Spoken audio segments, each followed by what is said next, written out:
Hello, everybody. Welcome back to my channel and welcome back to yet another exciting content on Technovation. Here, I bring to you all the exciting research and experiments that I keep doing at work in the world of data and AI. So, if you are a data and AI enthusiast like me, I'm sure you're going to appreciate it. If you are a first time visitor on this channel, or if you have not considered subscribing yet, I would sincerely request you to do so, and I will ensure that you don't regret it. Great, let's get started. Today, we are going to talk about one of the most important yet underrated features of a data product delivery lifecycle. We are going to talk about testing. As a data product developer, we often tend to underestimate the power of testing. Believe me, 10 years ago, as a data product developer, even I had a similar kind of a perception. But now, as a data product owner in 2025, my perceptions have completely changed. Testing has become one of the most important decision making tools for me to release a feature into production. And if you ask me why, the simple answer is trust. Because testing brings trust. And trust is the single most parameter that drives success of my data product. Now, to perform testing, what do I need? I need good data. And good data often equates to production quality data. So, today we're going to see how we can get access to live production quality data in my lower environments wherever I'm performing my testing. The ecosystem of our choice will have Snowflake and dbt. And if you are a Snowflake developer, I'm sure you would have understood that we are going to leverage the power of Snowflake Data Shares to get access to live production data in my lower environments. Now, it might sound trivial, but let me tell you, it is not. Especially when you are trying to toggle between your product database and your shared database in your CI pipeline. And ladies and gentlemen, that is something which we're going to unravel in the next two sections of the video. So in part 2, we're going to see the block diagrams which will give you an overall understanding of the ecosystem that we are going to play with. And in the part 3, we are going to see everything live in action. Thank you very much. See you in the next section of the video. Welcome to the second part of the video. So as I said, I'm going to take you through some of the block diagrams which will give you an overall layout of the entire setup. Now, I'm not going to take you through some fancy PPTs this time. I would rather take you directly to my blog. Now, this blog has been released about 2 weeks ago on this very specific topic. So let's go ahead and see what it was all about.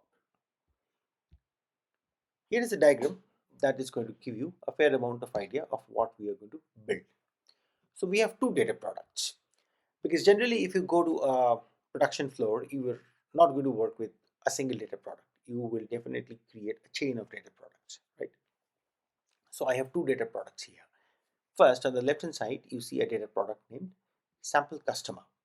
Now this data product uses the Snowflake sample database, which comes with every Snowflake trial account, and this is the source which is used to build this sample customer dbt. So sample customer dbt is actually the name of the dbt project, but then the name of the product and the database is going to be sample customer. Okay, now I have another data product which is called sample dbt. Now this particular data product uses two sources. Number one, the Snowflake sample database again, and it also uses the first data product as a reference package. So here I am chaining multiple data products, and that's how generally if you are building a data mesh using dbt, you will be using multiple data products, chain them across, and that's how you build your data mesh in a production environment. So I have a data product sample customer and another data product sample dbt, and both coexist in the same environment. Sample dbt uses sample customer and Snowflake sample data. This is the setup. Let's move over to the next diagram. Now, this diagram talks about how both of them resides in two different environments. Here in this particular scenario, I have two Snowflake accounts. One, which is the production environment, and the other one, which is the Sandbox environment. Now, if you look at the production environment, what happens is I have my current DBD package, which is my sample DBD project. Now, the sample DBD project uses my reference package and my Snowflake sample data in totality to operate together in my production environment. A very similar setup is there on my Sandbox. However, if I want to test my, let me move this particular one. Um, so if I have to use my current DBD project, which is my sample DBD project, in my Sandbox and test it thoroughly before I ship it to production, I would definitely need access to my production quality data of the reference data product, right? Because the reference data product is the product based on which the current DBT project is built. And that is the time when I would need access to the data share of my sample DBT project, right? So when do you need this? When you want to test your current package with production quality data from your reference package, and that is where the entire trick is going to be played. Fair enough. I hope this gives you a fair enough understanding of what we are going to do. Let's see that in action. Welcome to this section of the course, and here we're going to see everything live in action. So on my screen, what do you see? You see sample customer DVD, a DVD project, which is actually a data product, and this is one of the two data products of the entire setup. So this is the first data product. Let me introduce you to the other data product, DVD project as well, which is the sample DVD. Now, before I go over here, I would like to finish off with sample customer. Sample customer is a very simple DVD project. We'll start from the profiles. It connects to two Snowflake accounts. One is my production account and one is my Sandbox account.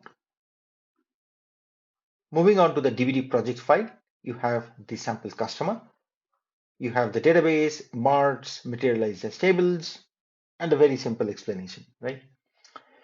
Moving to the models, I have only one source, which is my Snowflake sample data.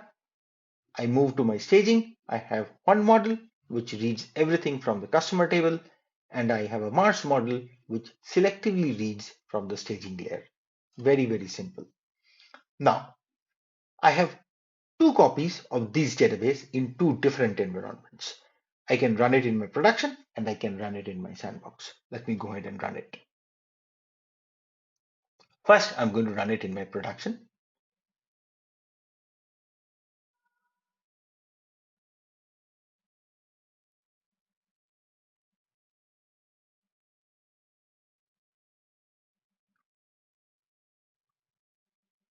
I'm going to quickly move over to the production database and I'm going to show you what just happened.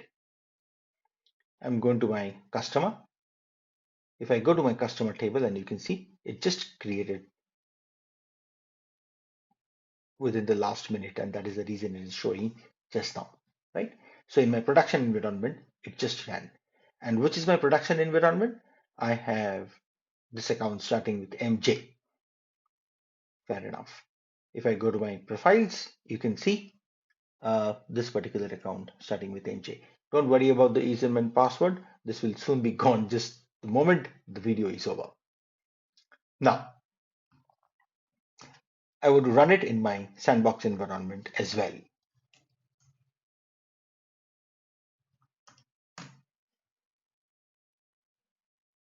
It's going to run very similarly, and it's going to create a copy of the database in my sandbox account. If you go on my customer, and you will see a similar structure with a table called marts, and customer table got generated. Perfect. Now, this is a data product which is actually used as a reference data product for my final data product, which is sample DBT. Now, how do you create a reference? For that, this particular data product or the DBT project has to be pushed into a branch on GitHub or any other code repository. So what I've done is I've pushed this to a code repository here, which is sample customer dbt, and the project resides here. Now I'll take you to my next data product, which is my sample dbt. On my sample dbt project, you will see the under dbt packages, you will see the customer data product already imported. Now, I am not going to import it right now. If you are really interested to know how did I import using dbt deps, please refer to the blog that I just mentioned. I'm going to leave the link to the description, and you are free to look at it. I think all the code and all the examples are mentioned over there. So the first thing, I'll go to my packages, and you can see it points to GitHub, my name, and then the sample dbt project. It has to be a public project, and the revision is main. Now, the moment I imported it, it pulled everything under dbt packages. If you go to the models, you will see the same copy of the models out here. Very, very simple at this point of time, right? Now, in sample dbt, I have two further models. The first model is my order base, which is a very, very simple. It uses again the orders table and pulls it from the sample database of Snowflake. But if you go to the March model, it's actually a little complex. What it does is it joins the data with the staging model and with a model which is imported from the external database, which is the sample database. And that is why you can see reference. Reference is often used when you refer to a model which is locally hosted, and source is used when you refer to a model which is externally hosted. And that's what it exactly does. So source is used to read the data from sample customer database, and reference is used to read this local model, which is nothing but order base of the staging table. Now, the trick is in the source file, because when you try to read this particular database from the reference package, you actually want to put an option that when you are reading from the production environment, you want to read it from the actual database, which is sample customer.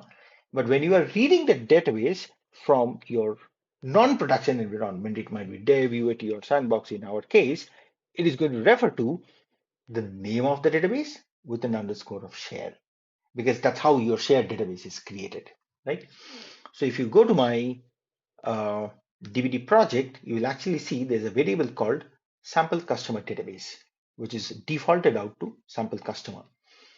And that's exactly what this source file reads. So if it is production, it is going to use the value which is there in the dbt project file. If it is not production, what it is going to do is it is going to take this value and it is going to append a share. Okay. At this point of time, it's very important to go and see how the share was created. Now, I'm not going to create the share because creating the data share is going to take some time. You can refer any online material if you are very new to data shares, but I'm going to show you the share which is already created. Let's go ahead and see that in action. Under dbt project, I'm going to go to data sharing, provider studio, listings, and you will see there is only one listing that is already created, which is sample customer.